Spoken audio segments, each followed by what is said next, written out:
Are you wanting to heal your relationship? Or maybe you're not sure, but you'd like to explore the idea, and that's led you to this podcast. I'm Morgan Robinson, and my husband Brad is an international affair recovery expert. Together, we founded Marriage Solutions, a multi-location group marriage counseling private practice devoted exclusively to helping couples heal and rebuild their relationship to stronger than ever before. In fact, we're the best reviewed couples therapists in the Midwest. Check us out at mymarriagecheckup.com. People change when there's pain, but you have to have a plan in place, a system in place to go keep changing. There's just no questions about it. You're going to be back in it if you don't go get the help that you need. And so there's no fooling around with this kind of stuff. You have to get the help you need. Hello and welcome to today's show. Today we're talking about what to do when they won't stop the affair. This is really important. I bet a lot of people have asked, how do we do this? What do we do when they won't stop the affair? Right, Brad?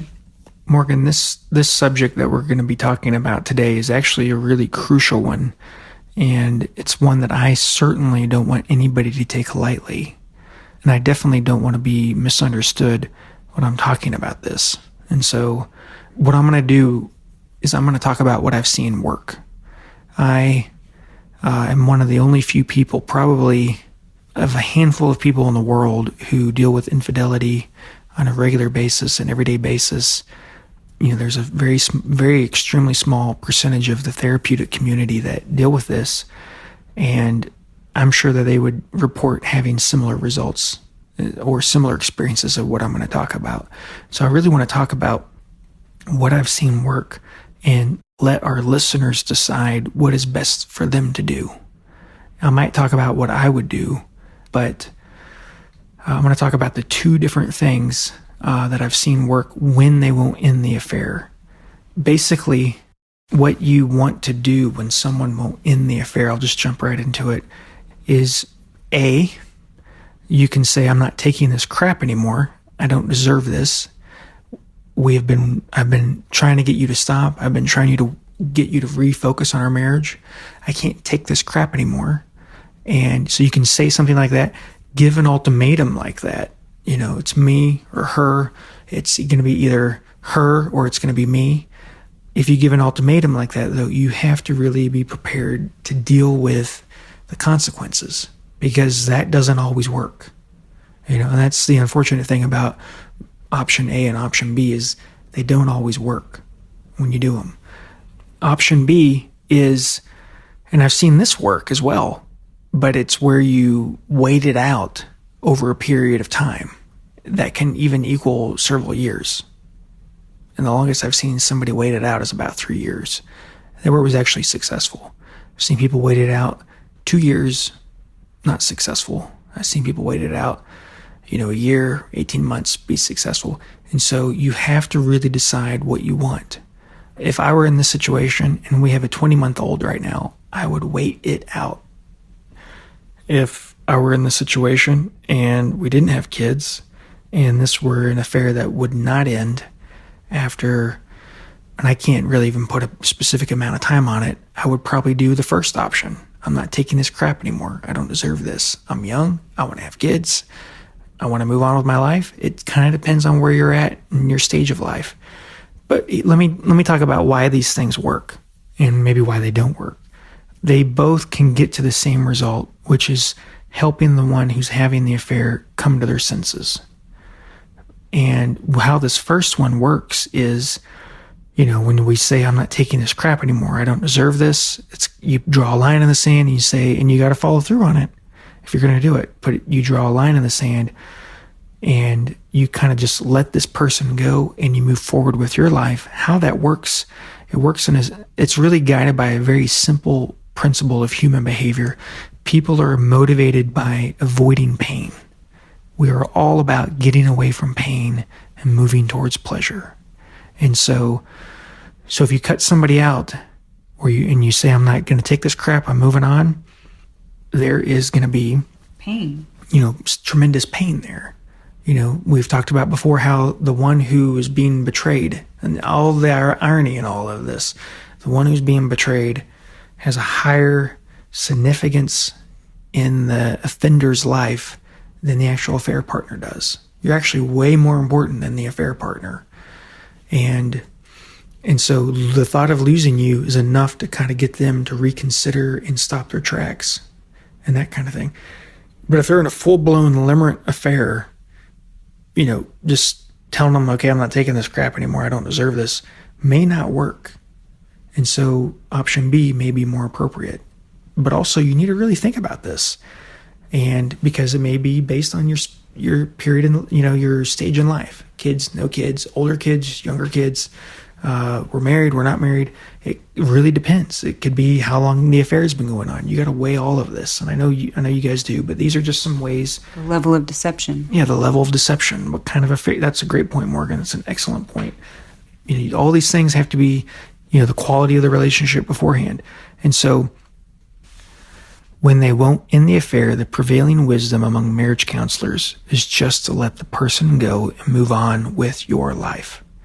So you should only make a decision like this if you can live with the consequences. You should only make a decision to just end the relationship and be done with it when you are ready to live with the consequences. And because that often works, but it often doesn't either. And it works to save the relationship, to have them coming back to you and say, hey, wait, I really do want you. Yeah, I really do want this. I don't want to lose you. You are important to me. Because they have to come to their senses. They have to kind of experience pain to experience a wake-up call. People only change when they experience pain. And that's kind of an episode of another podcast is, people only change when they experience pain. There's a window of opportunity to really change. We're creatures of habit. And so, habits are changed, personalities are changed, people are changed, ways of doing things are changed when we experience a lot of pain. But just because we experience pain doesn't mean we're going to be changed forever either. That we're going to take action and make a different decision. Yeah. Well, I don't necessarily mean that. I mean, like somebody who's, I remember having a couple one time where this was like the fourth affair the husband was caught in. He was bawling his eyes out on my couch. The wife was like, I don't even know what to do with him. I'm just in shock, I think I want to be done. And he, my heart went out to him, seeing how much pain he's in, how much he's crying, and she was saying, he's done this before. He'd just kind of cry like this before. And he's in a lot of pain. And this is his opportunity to change right here. But as soon as he's out of pain, the motivation is gone to change. And so, once we don't feel pain anymore, we rely back on our old habits. And so this is why you have to do therapy. This is why you have to do marriage counseling. This is why you've got to, because I'm all about reconciliation and helping people work through things. What I'm not for is about reconciliation just to stay the same. Mm-hmm. My parents divorced, and I've had a lot of time to think about this, especially with what I do for a living and, the infidelity that my mother experienced from my father. My dad never really has changed as a person, in all his years of life. Maybe it was, I didn't benefit from them being divorced at all, but I can definitely see how my mother came to that conclusion. And now as an adult, knowing what I know now, I don't really hold it against her for leaving, but I really did as a kid. I was really mad at her and upset with her because I got the short end of the stick as a kid.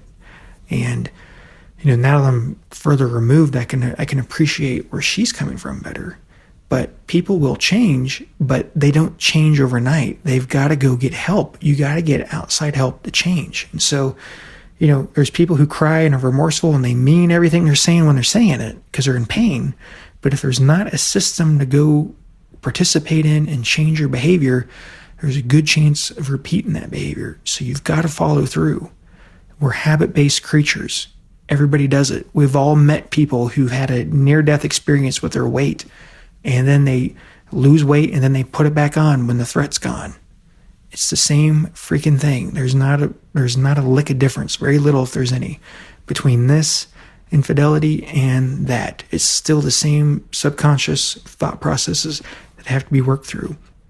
So you've got to grow from this. You've got to be different from this. And like I said, Morgan, I'm all about reconciliation, but I'm not about reconciliation if you're going to keep doing the same freaking crap and get exposed to more hurt and not get any better. That's not the message that we're trying to send out there. This is really about healing a broken trust. It's possible. You can do it. You can have a better than before marriage, a fantastic marriage after infidelity. And this podcast is really all about the healing steps, what it takes to do that. And so I'm getting off on a tangent. Probably said enough about it that I don't need to go do a second podcast. Maybe we need to do one further on that. But people, I'll just finish this thought. Maybe I'm repeating myself, but people change when there's pain. And so but you have to have a plan in place, a system in place to go keep changing. People who are sex addicts, when they get caught, they feel tons of remorse. But if they don't go do a treatment program and go work through it, they're going to be back in it. There's just no questions about it. You're going to be back in it if you don't go get the help that you need. And so there's no fooling around with this kind of stuff. You have to get the help you need. You're motivated by it. You feel the pain. You feel the shame. You hate yourself for it. But you got to go work with people who know how to help you through this stuff, or you're not going to get any better. Your relationship isn't going to get any better. And you're just going to be repeating the same crap over and over again. And nobody wants that. Your spouse doesn't want that. You don't want to keep doing that to them. Nobody wants that. And so back to what we're talking about, what to do when they won't stop the affair. People are motivated by getting away from pain. And so if you're more important to them, and I believe you are, as a general sense, there may be exceptions to this out there, but I really, be few and far between where the affair partner is actually more important than the spouse. Everybody thinks they are, because it's like, well, they share more with them. They're seeing love letters. It's been going on for 3 years, and we've been married for 30 years, and he's been having an affair for 30 years or 3 years. So everybody always thinks the affair partner is more important than they are. But in reality, you're more important than they are. You guys have had kids together. You guys have created a life together. You guys have grown up together. How could somebody he just met or she just met be more important than you? They're not. So if you say, I'm done, I'm not taking this crap anymore, there's a really good chance that they're going to experience a lot of pain and kind of come to their senses and really begin to want to end the affair, work through it. What you're saying reminds me of, I think it's a Jim Rohn quote, but I can't recall, and I'm probably going to butcher it, but I think it's worth saying. Someone said, well, I am, I worked on myself and it didn't work. And, I worked on myself and it was good for a time, but then we slid backwards, or I didn't stick. Well, he says, well, I showered once too, but you kind of have to keep doing that every day. You have to keep doing that every week. So it's like showering. You can't just do it once and expect, to not stink ever again. Mm-hmm. Same thing, we've heard people say, well, I told them I loved them when we got married, right? Well, the point of what I'm trying to say is, if you're not continually working on yourself, developing your relationship, spending the investment in your relationship, spending the time in your relationship, it's going to be like showering, you have to keep doing it. So anyways, what you said just sort of you have to came to me. You have to grow. You have to work on this. You can't be who you were the day before this affair was discovered. Right. You can't be who you were. You've got to grow and be a different person. Both people have to grow and be a different person. You can't be who you were the day the affair happened and expect it to not happen again. It's insanity. You've got to grow and change. And some of you guys have been waiting on the sidelines to go get help or do a retreat or work with us. You can't do that. You got to go get help. You got to work through this. And if you can't do that right now at this very moment, we do have a masterclass coming up from the date of this podcast, and the price goes up, every week, $100. So make sure that you go to healingbrokentrust.com and sign up for that masterclass. It's a 6-week masterclass. It is online, so you can do it from anywhere in the world. We will provide you with a recording of the masterclass if maybe you miss a week or you'd like to review what we said. It's going to be very, very helpful and transformative to your relationship. So definitely consider that. It's a low, risk thing. It's a fraction of the cost of what it would come to work with us, to travel, take time off of work, and do this. You can do it from the comfort of your home. You can even, if you can't attend it live, you can definitely get a recording of it so you can, view it later. Right, and there's no risk involved in this at all. Yeah, there's no risk. It is meant to be done together, though, ideally, because you will be doing exercises in your home with your spouse. So definitely consider doing it together. Mm-hmm. That's important. But again, it's healingbrokentrust.com, and you can click the button at the top of the page and sign up there. It does talk to you about what is all covered in this particular masterclass. We probably will have different masterclasses in the future, but this is the one we are doing right now. Brad, do you have anything else you want to say? I do, actually. I just wanted to mention, Morgan, that if you're going to pull the trigger and say, I'm not taking this crap anymore, it really has to be your decision. It can't be my decision for you because you're listening to this podcast. It needs to be something that you truly believe is right for you in your gut, because you're the one living with the consequences. I'm not going to be affected by it. Your family is going to be affected by it. Your children are going to be affected by it. So you have to really know it's the right thing to do if you do it. Consult with friends, family, if they know about it. If you want to talk to them about it, consult with them. Consult with spiritual advisors. I know sometimes about, the nature of divorce is important to think about. If that's important to you, if that aspect of spirituality is important to you, definitely consult that. Include that, into your evaluation. Those are your values. And so you need to really...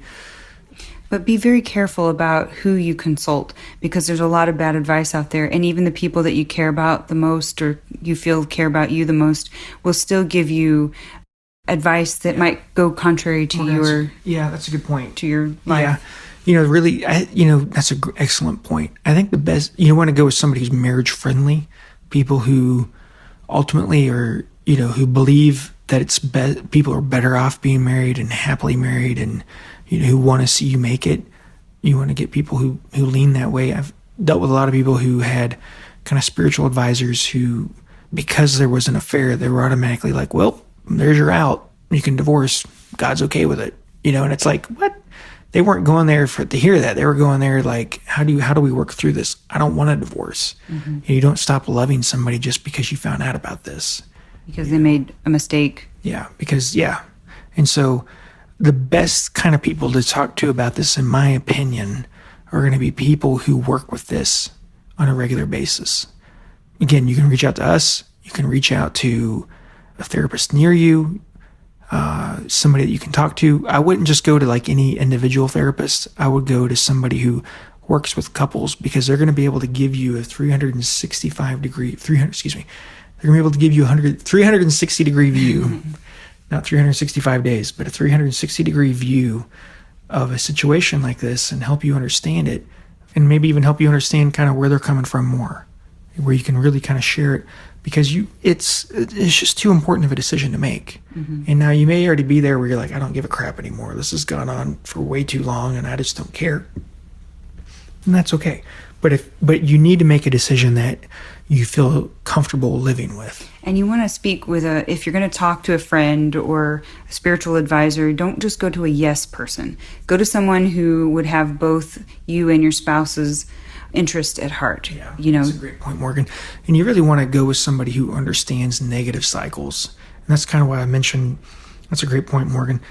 If you're going to go to someone, you want to go to someone who understands negative cycles, that relationships are a two-way street. Because often if you go to an individual therapist who just works with individuals only, and sometimes occasionally a couple here and there, they don't really have their framework isn't in terms of negative cycles.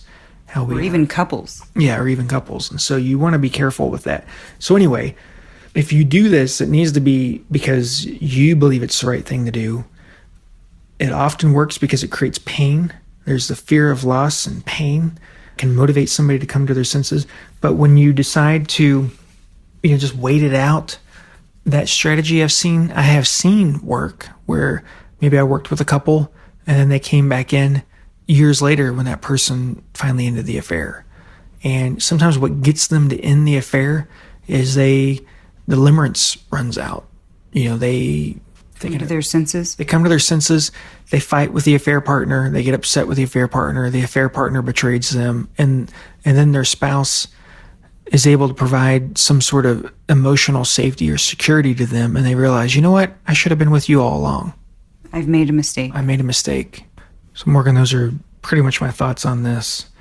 Again, if you do this, it needs to be your decision. one that you really have reached on your own conclusion. Those are kind of the two paths that you can take. I'd like to get into this topic more and talk about it more because there's a lot more we can say on this. And so I'm going to get into it in a future episode. Well, have you booked your retreat yet? Make sure to go to healingbrokentrust.com for more information and call 918-281-6060 to book your retreat today. We hope you enjoyed this episode of Healing Broken Trust podcast. As always, this information is for education and entertainment purposes only.